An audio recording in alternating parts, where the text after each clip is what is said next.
भारत में उपनिवेशवाद और राष्ट्रवाद, ये विषय है। और इस विषय का रिसेंटली अभी एग्जाम है, ऑनर्स और प्रोग्राम वालों का। तो इसमें मैंने कई पॉइंट्स बताए, पेपर डाल दिया है, क्या क्या विषय हैं जो महत्वपूर्ण, क्या क्या टॉपिक हैं जो महत्वपूर्ण है, जिनसे संबंधित प्रश्न आएंगे।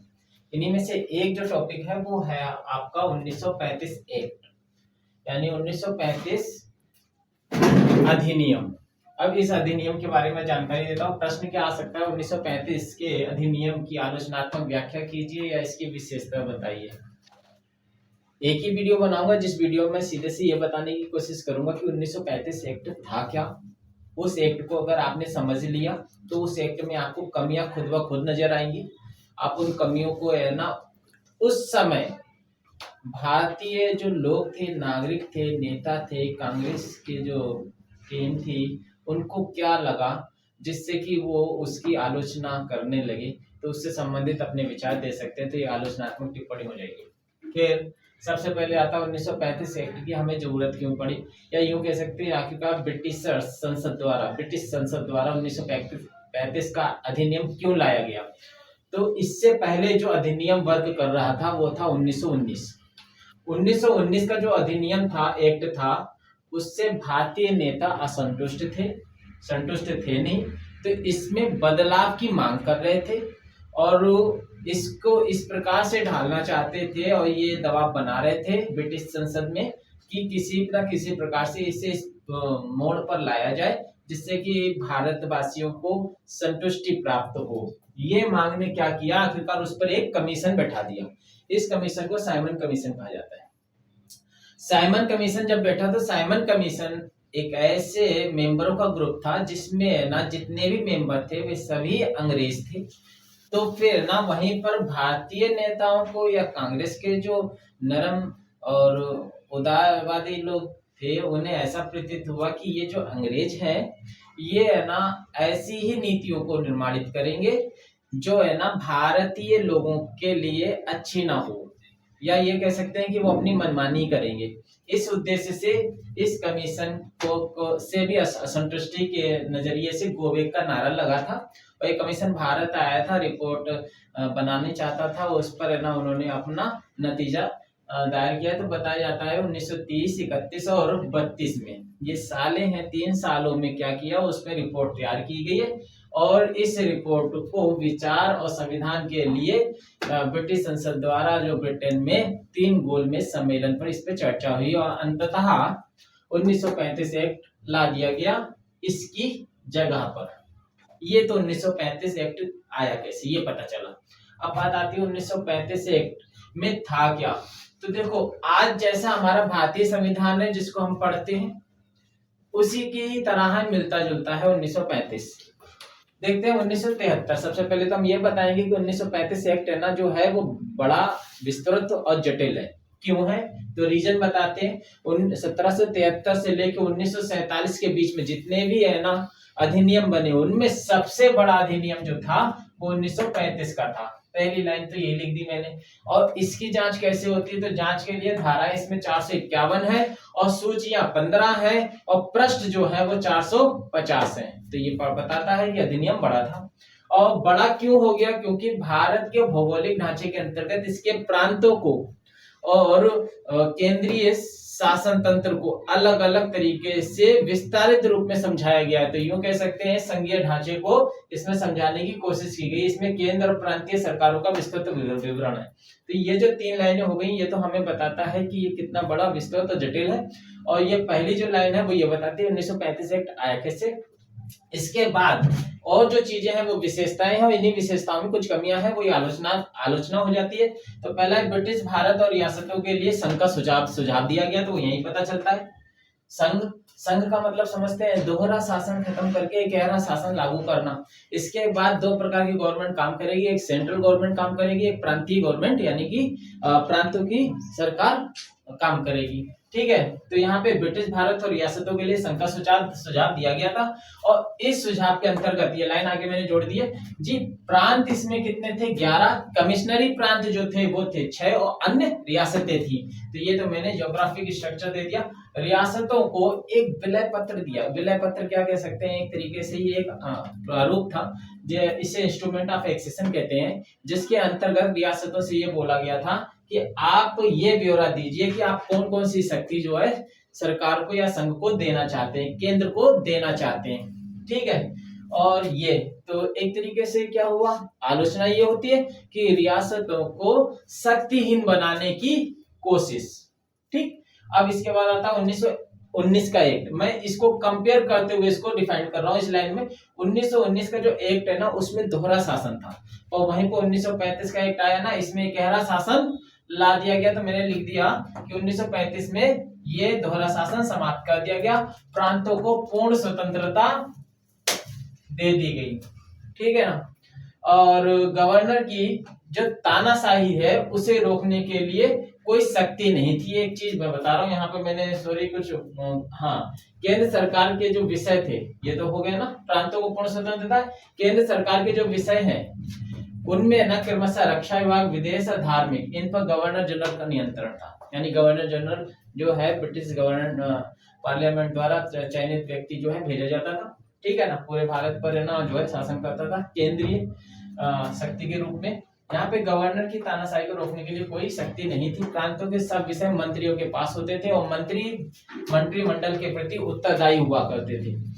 यानी कि हर प्रांतों में मंत्रियां जो है वो अपने विभाग या अपने जो उपक्रम है उन्हें संभालेंगे, उससे संबंधित जो निर्णय लेने उसका उन्हें प्राधिकार प्राप्त होता है। अगर इसमें किसी प्रकार से कोई असंतुष्टि या फिर कोई अन्य प्रकार की अगर समस्या उत्पन्न होती है तो उससे संबंधित जो है जवाबदेही करनी पड़ती है विधानमंडल के खिलाफ, विधानमंडल में। और गवर्नर को हस्तक्षेप करने का पूर्ण अधिकार था।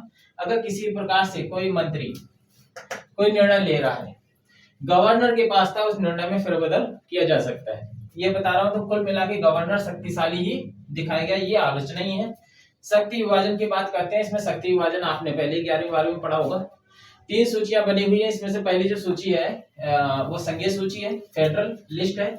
इसमें 59 विषय है, और सेना इसमें जो विषय है 59 में सेना, मुद्रा, रेल, डाक इत्यादि है। और दूसरा जो विषय है वो प्रांतीय सूची है। ठीक है ना, इसे राज्य सूची भी कह सकते हैं। ये प्रोविजनल लिस्ट है, इसमें 54 यानी कि 54 विषय है। इन 54 विषयों में क्या क्या आता है, क्रमशः है न्यायालय है, पुलिस है, जेल है, शिक्षा है, स्थानीय शासन है। और समवर्ती सूची की बात करते हैं तो इसमें 36 विषय हैं, यानी 36 विषय हैं, जिसमें विवाह, तलाक, दीवानी कानून, समाचार पत्र, कारखानों से संबंधित इनका निर्णय। तो ये हो गया। इसके आगे मैं अभी फिर साफ करके लिखता हूँ, फिर आगे की वीडियो बना देता हूँ।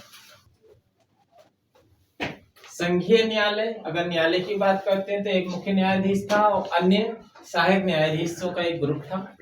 तो संघीय न्यायालय की जो भूमिका थी वो एक तरीके से ना शीर्ष पर होनी चाहिए थी, पर शीर्ष पर नहीं थी। चलिए देखते हैं कैसे। तो एक मुख्य न्यायाधीश था और एक अन्य न्यायाधीशों की व्यवस्था थी। संघीय न्यायालय के प्रांतों के झगड़ों को निपटाने के लिए उत्तरदायित्व मिला हुआ था। गवर्नर जनरल को सलाह देने के लिए भी संघीय न्यायालय अपनी विशेष भूमिका निभाती थी, कानूनी सलाह देने के लिए, और संविधान की व्याख्या करती थी। यानी कि समस्त जो एक्ट है वह क्या कहते हैं उसकी जानकारी कौन उपलब्ध कराती थी। और निर्णय अंतिम नहीं था। यहाँ पे आलोचनात्मक लाइन आ गई, क्योंकि है ना संघीय न्यायालय का निर्णय अंतिम नहीं माना जाता था। इसके लिए भी आप अपील कर सकते थे। अगर आपको अगर संतुष्टि है संघीय न्यायालय के निर्णय पर, तो इसके लिए इंग्लैंड में प्रीवी काउंसिल के पास अपील की जा सकती थी। और इंग्लैंड में जो प्रीवी काउंसिल है, इसके द्वारा दिया गया निर्णय ही अंतिम निर्णय था। तो एक तरीके से संघीय न्यायालय की तो भूमिका कोई अंतिम निर्णय में तो थी नहीं, तो सबसे ऊपरी पायदान पे कैसे है। यानी कुल मिला के इसको भी अपने अधीन करके रखा गया था। 1935 एक्ट, पृथक चुनाव पद्धति अपनाई गई। हालांकि ये पृथक चुनाव पद्धति तो पहले ही आ गई थी 32 में।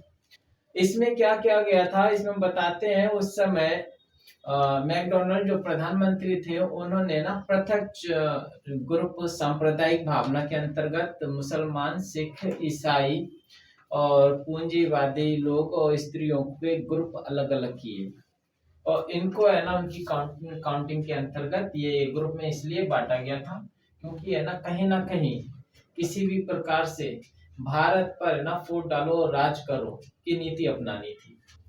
इसका प्रयोग किया गया 1935 में। मुसलमानों को इस एक्ट के द्वारा 33% का लाभ दिया गया। चुनाव पद्धति में हालांकि जितने परसेंट का उन्हें लाभ दिया गया ये इनकी जनसंख्या के अकॉर्डिंग गलत था। तो बताया जाता है विधानमंडल में इनको ये 33% का जो स्थान दे दिया गया ये इनकी जनसंख्या के हिसाब से कम था, ये जबकि जनसंख्या कम थी ये ज्यादा दे दिया गया। रियासतों की बात करते हैं तो सॉरी ये रियायती है, तो ये जो रियायतें मिली हैं इनको मुसलमानों को, तो इस रियायतों से उत्साहित होकर इन्होंने पाकिस्तान की मांग कर ली, और यही जो एक विचार जो पनपा है ना पाकिस्तान की मांग, यही विभाजन का कारण बना 1947 में।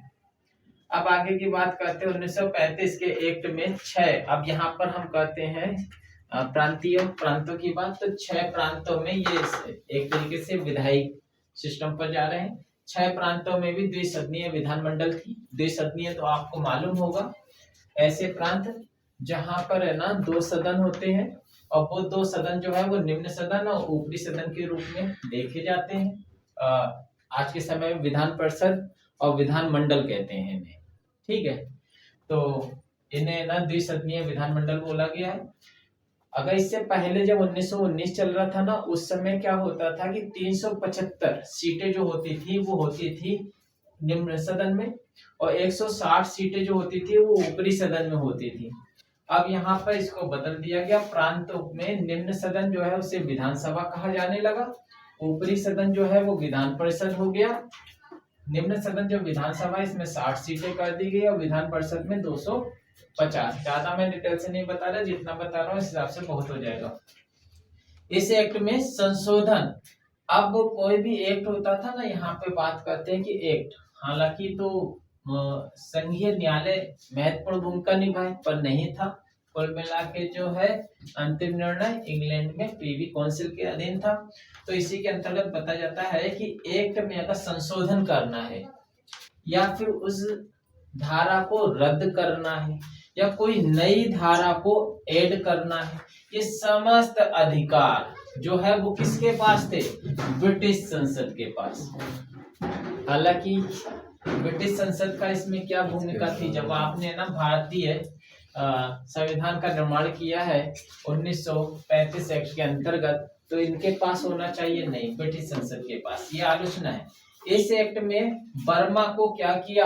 भारत से अलग कर दिया गया, और साथ में अदन को भारतीय सरकार से हटाकर किसके अधीन किया गया? औपनिवेशिक कार्यालय के अधीन, यानी कि अदन में अब भारतीय सरकार की ना चल के ब्रिटिश सर्स औपनिवेशवाद की बात चलेगी। और प्रस्तावना इसमें दी नहीं गई है। अब प्रस्तावना न देने के पीछे साफ ये लिख दिया गया कि कहीं ना कहीं 1935 अधिनियम को जब तैयार किया जा रहा था तो ये सोचा गया कि प्रस्तावना की कोई जरूरत नहीं है, इसलिए ये दिया नहीं है।